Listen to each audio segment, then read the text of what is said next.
जैसा कि आजकल चुनाव का माहौल है और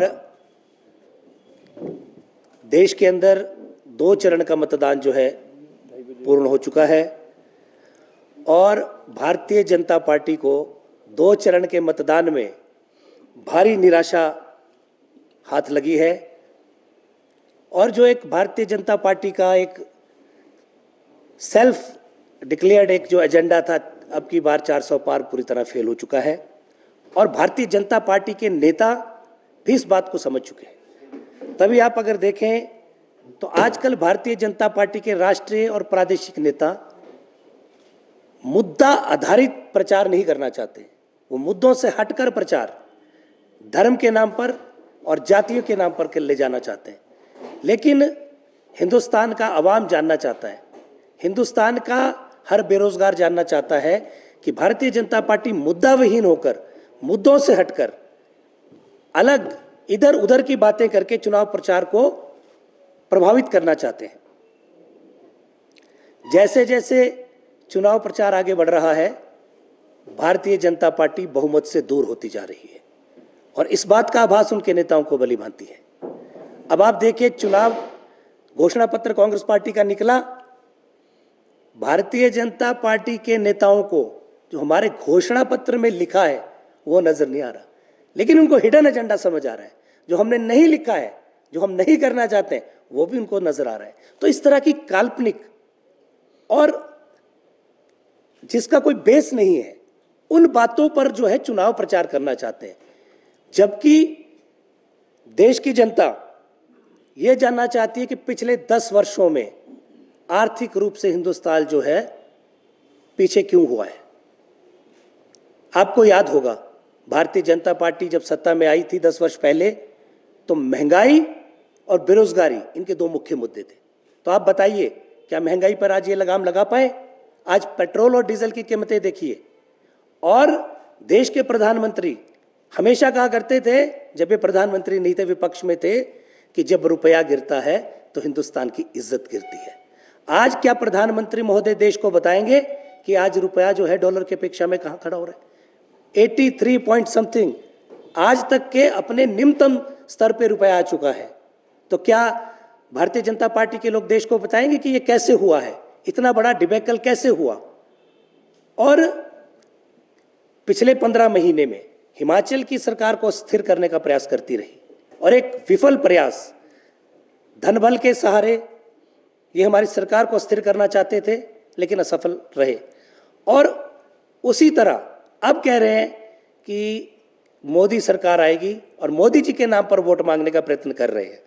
लेकिन हम उनसे पूछना चाहते हैं कि आप बताइए, जब आप 5 वर्षों तक सरकार में थे तो आपने हिमाचल प्रदेश में क्या किया और हिमाचल के लिए क्या किया? आप बताइए कि जब कोरोना काल था, हिमाचल पे विपत्ति थी, तब भारतीय जनता पार्टी की सरकार हिमाचल में थी। क्या हिमाचल के लोग ये भूल गए कि आपने कोरोना काल में भी अवसरवाद किया? कोरोना काल के अंदर भारी भ्रष्टाचार हुआ और पीपीई किट की जगह रेनकोट सप्लाई किए गए और हेल्थ डिपार्टमेंट के अंदर बड़ा घोटाला हुआ और आपके जो प्रदेश के अध्यक्ष हैं उनको इस्तीफा देना पड़ा अपने पद से। तो आज हिमाचल की जनता उन बातों को भूली नहीं है। वो भी आज हिमाचल के जो मानस पटल है हमारे वोटर्स का, उस पर अंकित है कि भारतीय जनता पार्टी का कैसा आचरण रहा है। और पिछले पूरे 5 वर्षों में हिमाचल के अंदर जो कर्मचारियों को उत्पीड़न हुआ, हिमाचल की पिछली सरकार कर्मचारियों की देनदारियां नहीं दे पाई, भारी भरकम कर्ज लेकर, और कर्मचारियों की जो देनदारियां थी 92,000 करोड़ का बोझ जो है मौजूदा सरकार पे उन्होंने छोड़ा है। लेकिन जैसे ही हिमाचल की जनता ने हमें जनादेश दिया, कांग्रेस की सरकार हिमाचल में स्थापित हुई, हमने एक विकास पथ पर आगे बढ़ते हुए एक विकास का कार्यक्रम को आगे बढ़ाने का भरसक प्रयत्न किया और अपने साधनों से, अपने सीमित संसाधनों से प्रदेश को प्रगति के पथ पर आगे बढ़ाया। और जिसमें इतनी बड़ी विपदा, जो सदी की सबसे बड़ी विपदा है, वो हिमाचल में आई, फिर भी हमने अपने संसाधनों से, आज तक इतिहास में ऐसा नहीं हुआ, हमने हिमाचल सरकार के साधनों से 4500 करोड़ का बड़ा आर्थिक पैकेज जो है हिमाचल की जनता को राहत के रूप में दिया। और जो पहले छोटी छोटी राहत विपदाओं के अंदर हुआ करती थी, उसका आकार बढ़ा किया और लोगों को इतनी राहत राशि मुहैया कराई कि जिसका घर पूरी तरह से क्षतिग्रस्त हो गया है वो अपना घर बना सके। इतनी राशि उसको मुहैया कराई कि जिसकी जो मकान टूटा है वो मकान बना दे, और जिसका जो पार्शियल डैमेज हुआ है उसकी भी हमने राशि बढ़ाई है। तो हिमाचल सरकार ने ये अपने साधनों से किया। और दूसरी तरफ भारतीय जनता पार्टी पूरी तरह से मूक दर्शक बन के रही। जब विपदा का दौर था हिमाचल प्रदेश विधानसभा के अंदर, जब सरकार ने केंद्र सरकार से आर्थिक पैकेज मांगने के लिए प्रस्ताव पारित किया तो भाजपा विधायक दल ने उसका विरोध किया, और ये मुद्दे हिमाचल प्रदेश की जनता के सामने हम लेकर जाएंगे। और इसी तरह से आप देखिए ओपीएस के 9,000 करोड़ रुपए अभी भी केंद्र सरकार के पास फंसे हैं, और भारतीय जनता पार्टी के लोग उसको दिलाने में कोई प्रयास नहीं कर रहे। उल्टा पूरे 15 महीने में अगर विपक्ष के नेताओं ने कोई कार्य किया है तो हमारी केंद्र से आने वाली राशि को रुकाने का किया है। और आप बताएं, हमने जो वादे किए थे, हमने मैंने आपको बताया 1500 करोड़ रुपए की बड़ी योजना, बड़ा एक आर्थिक पैकेज जो कि हमारी सरकार के लिहाज से बहुत बड़ा है, उसका आकार बहुत बड़ा है, वो हमने प्रदेश की जनता के सामने रखा। और हमने ओपीएस बहाल करी। अब जो 1500 एक जो बहुआयामी योजना है, एक हमारी महिलाओं को सशक्त करने के लिए जो हमने एक योजना बनाई है, उसको भी हमने आरंभ कर दिया है।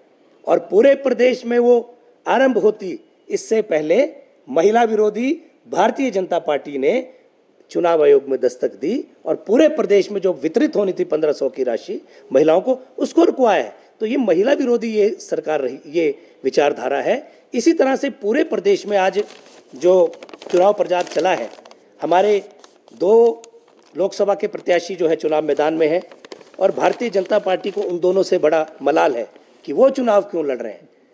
जयराम जी भी कह रहे हैं कि विक्रमादित्य को किसी साजिश के तहत चुनाव लड़ाया जा रहा है, पर मुझे लगता है कि ये जो साजिश है ये विक्रमादित्य के खिलाफ नहीं हो रही है, ये साजिश जो है जयराम जी के खिलाफ कहीं ना कहीं हो रही है।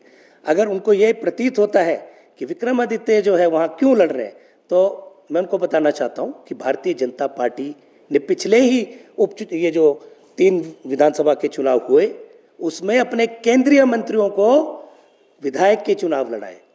तो इनकी जो राजनीति के अंदर जो इनकी मेमोरी है वो बड़ी शॉर्ट है। इनको याद रखना चाहिए कि जो आज आप हम पे कह रहे हैं, आप पहले अपने गिरेबान में झांकिए कि आपने क्या क्या किया है। उसी तरह से आज विनोद सुल्तानपुरी जी मैदान में, तो सुरेश भारद्वाज जी का मैं बयान सुना था कि सुल्तानपुरी जी ने तो कभी जो है सांसद निधि नहीं बांटी। आप बताइए, एक ऐसे नेता जो पूरे हिंदुस्तान के अंदर रिकॉर्ड है, लगातार 6 बार जिन्होंने इस चुनाव क्षेत्र का प्रतिनिधित्व किया हो, उनके बारे में इस तरह की टिप्पणी करना ये तो हास्यास्पद है। और आप मुझे बताइए कि सुरेश कश्यप जी जो है कहाँ कहाँ गए पिछले 5 वर्षों में, कौन कौन से क्षेत्रों में गए, आज लोग पूछ रहे हैं उनसे, जहाँ पे उन्होंने शक्ल तक जो है एमपी बनने के बाद नहीं दिखाई। तो इस तरह से आज हमारे 2 युवा लोकसभा के अंदर चुनाव मैदान में उतरे हैं। दोनों युवा चेहरे बहुत लोकप्रिय हैं और पूरी तरह से हमने कल भी वॉर रूम से बैठकर 2 लोकसभा सीटों का आंकलन किया जो वहाँ पे कार्यक्रम पार्टी का चल रहा है।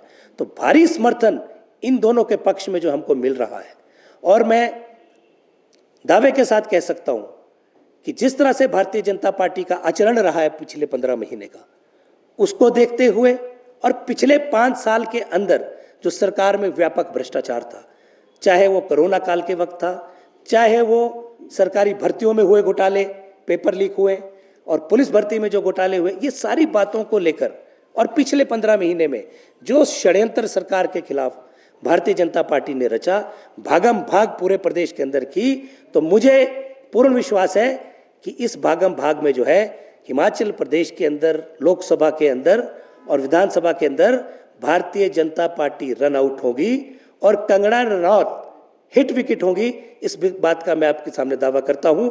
और जैसे ही चुनाव प्रचार आगे बढ़ेगा, कांग्रेस पार्टी का प्रचार और ज़्यादा तेज होगा और निश्चित रूप से जो है हम 4 सीटों पे बहुमत हासिल करेंगे। और हिमाचल की जो उपचुनाव 6 सीटों पर हो रहे हैं, वैसे तो हमारी सरकार को अभी भी कोई खतरा नहीं है, सरकार पूरी तरह से स्थिर है और आंकड़ों के हिसाब से पूरी तरह से सुरक्षित है। फिर भी ये जो आने वाले 6 उपचुनाव है, इसमें पार्टी और हिमाचल की सरकार और ज़्यादा मजबूत होकर सामने आएगी और हिमाचल में कांग्रेस जो है विजय पताका फहराएगी। Bureau report, city channel, Shimla.